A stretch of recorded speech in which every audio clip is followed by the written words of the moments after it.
del capítulo 47 versículo 28 al capítulo 50 pasuk 26, es Parashá Vayehi, la última porción del Sefer Bereshit, el libro del Génesis, en el cual encontramos el origen de todas las cosas habidas y por haber. Y por lo tanto, hoy es Shabbat Hazak, el Shabbat donde se cumple el esfuerzo de haber estudiado un libro de la Torá y nos fortalecemos para estudiar el siguiente, sabiendo que la fuerza de Dios nos asiste.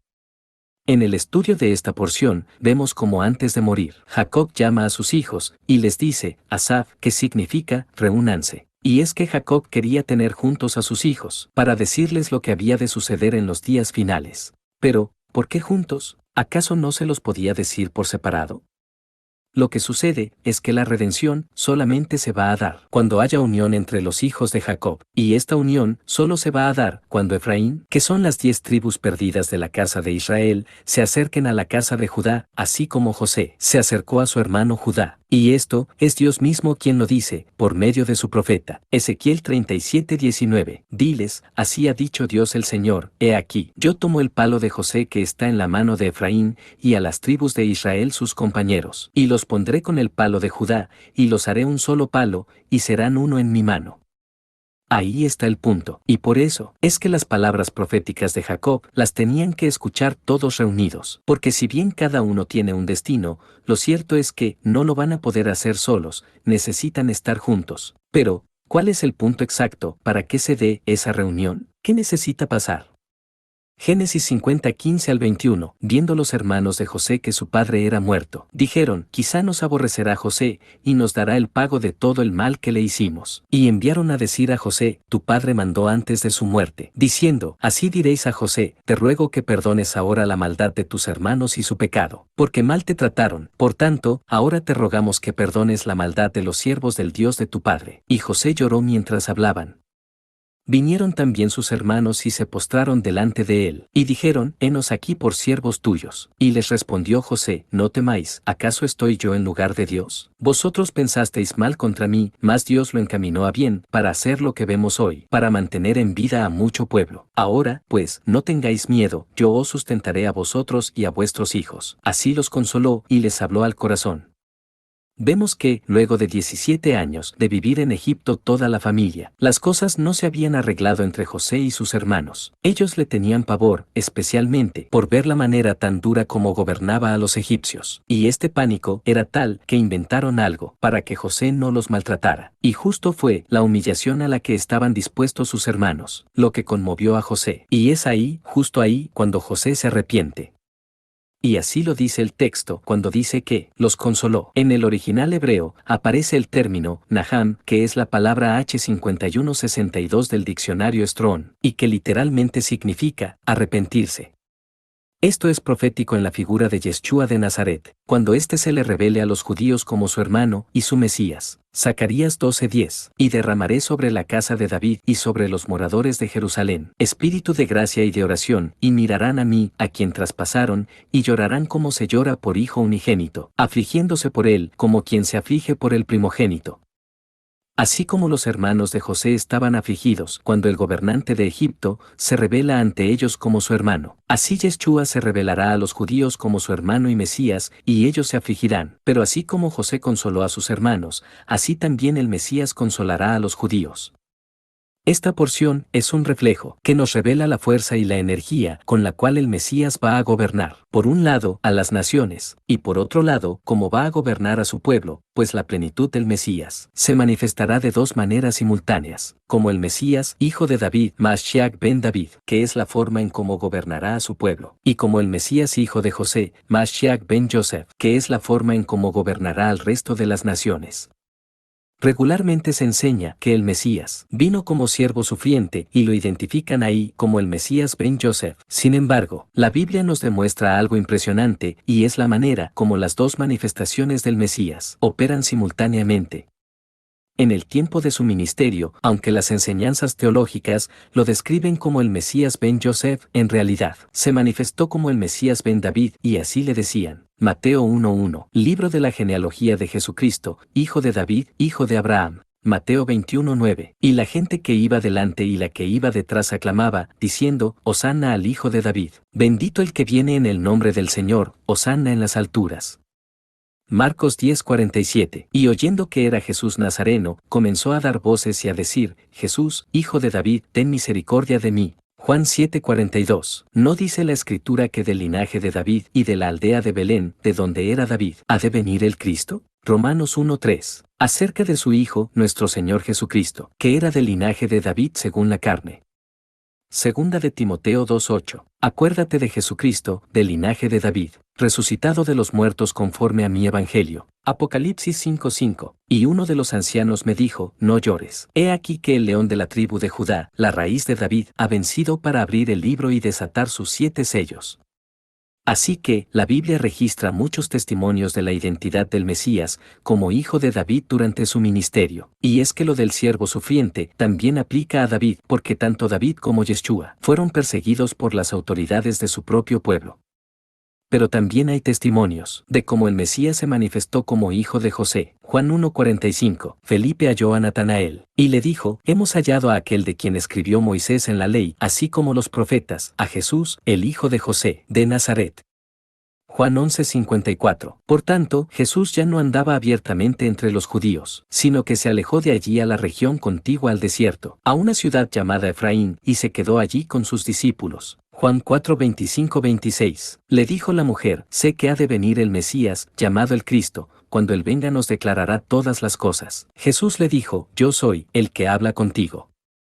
Entonces, no es que vino el Mesías ben Joseph, porque vino como siervo sufriente, y que retornará como el Mesías ben David, como el hijo gobernante, como lo demuestra la Biblia. Las dos manifestaciones del Mesías actúan de manera simultánea, incluso en el mismo Joseph. Se manifestó el Mashiach ben David, porque de una forma, gobernaba a la gente de Egipto, y de otra manera, gobernaba sobre sus hermanos en Gosén.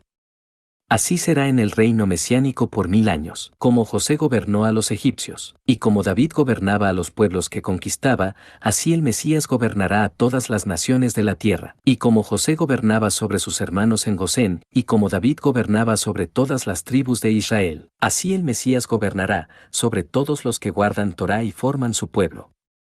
Por otra parte, y en el sentido más profundo, mediante el estudio de esta porción, podemos darnos cuenta de lo fácil que es abrir formas para que la negatividad y nuestra inclinación al mal se manifiesten o incluso entidades demoníacas nos manipulen, porque cualquier comportamiento reactivo negativo nos pone como presa del Satán.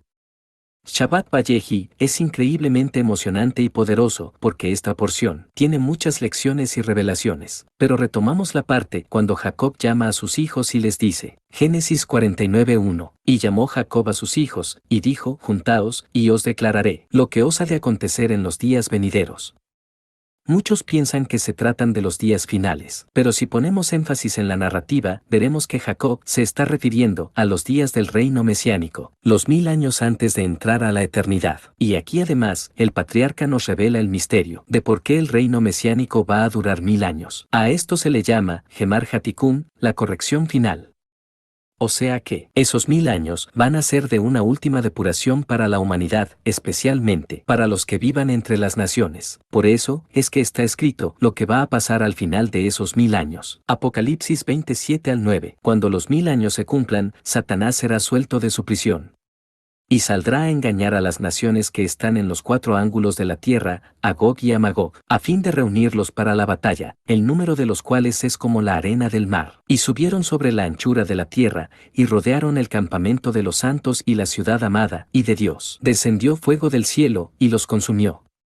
Entonces el propósito de esos 1000 años, en los que reinará el Mesías con la Torá, como la única ley en la tierra, será la oportunidad, para que la gente de bien, que, por circunstancias de la vida, no tuvieron Torá, aprendan a conocer a Dios, y a vivir bajo sus mandamientos. Pero habrá algunos que no estarán conformes y al final se rebelarán. El Satán usará esa inconformidad, como llegaba a pasar en el desierto con Coré, que quiso derrocar a Moisés y a Aarón, o Acán, que quiso traicionar a Josué, o como cuando el pueblo de Israel pidió tener un rey, cuando era Dios quien los gobernaba. Así el diablo provocará a la gente de las naciones, para intentar derrocar al Mesías reinante. Por eso, hay que tener cuidado con las aberturas que hacemos en nuestros pensamientos y en la voluntad. En la Biblia hay infinidad de gente salva que deja aberturas en sus pensamientos y termina rebelándose en contra de Dios como Coré, Acán, el rey Saúl, o el propio Judas Iscariote, y otros personajes más discretos como Ananías y Zafira o el sumo sacerdote Caifás. Mucha gente que abre una puerta al ego y crece en ellos la inclinación al mal porque Satanás se aprovecha de eso para manipularlos.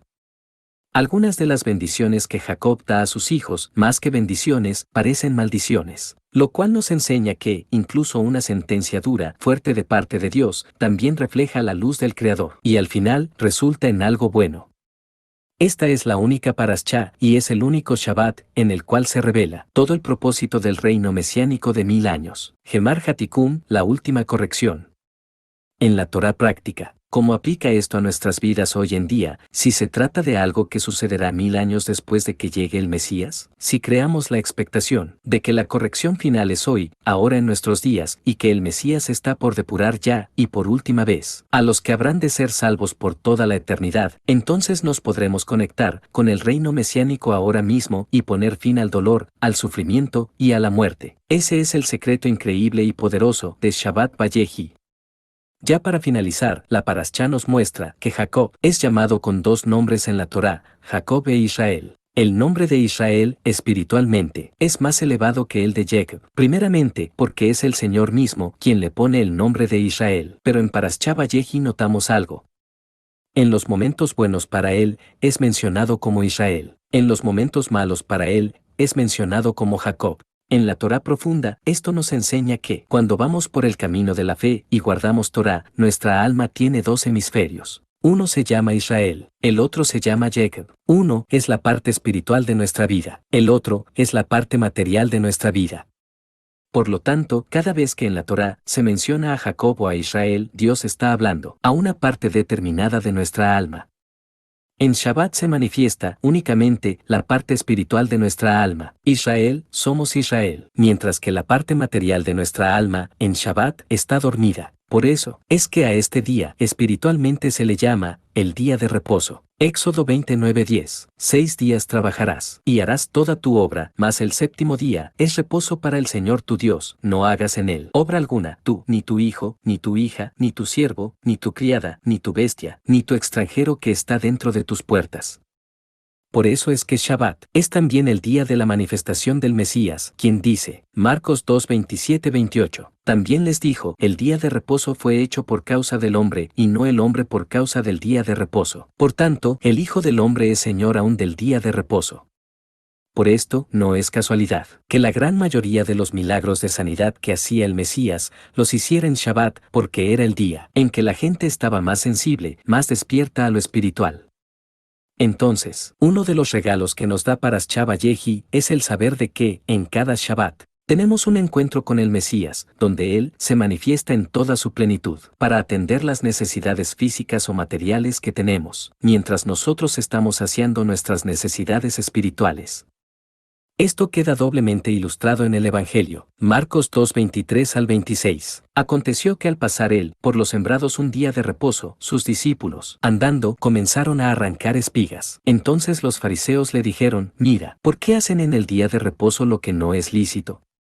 Pero él les dijo, ¿nunca leísteis lo que hizo David cuando tuvo necesidad y sintió hambre, él y los que con él estaban, como entró en la casa de Dios, siendo Abiatar sumo sacerdote, y comió los panes de la proposición, de los cuales no es lícito comer, sino a los sacerdotes, y aún dio a los que con él estaban? Yeshua y sus discípulos iban camino a la sinagoga a congregarse en Shabbat, y en el camino recogen espigas para comer, porque en Shabbat no está prohibido comer. Pero unos religiosos le increpan, y él recuerda lo escrito en 1 Samuel 21:4. El sacerdote respondió a David y dijo, no tengo pan común a la mano, solamente tengo pan sagrado, pero lo daré, si los criados se han guardado a lo menos de mujeres. Pero, ¿qué sucede cuando en Shabbat la persona se afana más por las necesidades materiales que por las espirituales? Esa persona no se da cuenta que ahí está su Salvador para ayudarle y no se concentra en el Shabbat, lo guarda de manera superficial, o termina por no guardar el mandamiento, y cuando esto sucede, el Mesías llora, como lloró por Jerusalén, porque no conoció el momento de su visitación. Lucas 19:41-42. Y cuando llegó cerca de la ciudad, al verla, lloró sobre ella, diciendo, oh, si también tú conocieses, a lo menos en este tu día, lo que es para tu paz, mas ahora está encubierto de tus ojos. Entonces, todo el esplendor del Mesías se manifiesta en Shabbat, su poder y su sabiduría. Sin embargo, existe una fórmula para que la manifestación del Mesías se haga presente todo el tiempo. Jacob vivió en Egipto, como el padre del virrey, y tenía a su disposición todo lo que él quisiera, mas sin embargo, no vemos a Jacob protagonizando ya ningún episodio, ni lo vemos de turista por el Cairo, ni bañándose en las aguas del Nilo, tampoco lo vemos rodeado de un séquito de gente a su alrededor, solo vemos a Jacob estudiando Torá, ocupado únicamente en las cosas de Dios, preocupado por su familia, e inquieto de volver a su tierra, y Dios estuvo con él todo el tiempo. Y esa es la garantía. Si queremos que Dios esté con nosotros todo el tiempo, manifestemos más constantemente la parte espiritual de nuestra alma, porque eso atrae la presencia de Dios. Estudiar su palabra. Porque en su palabra está su presencia. Hazak, venid Hazek, esfuérzate, sé fuerte, y que seas fortalecido.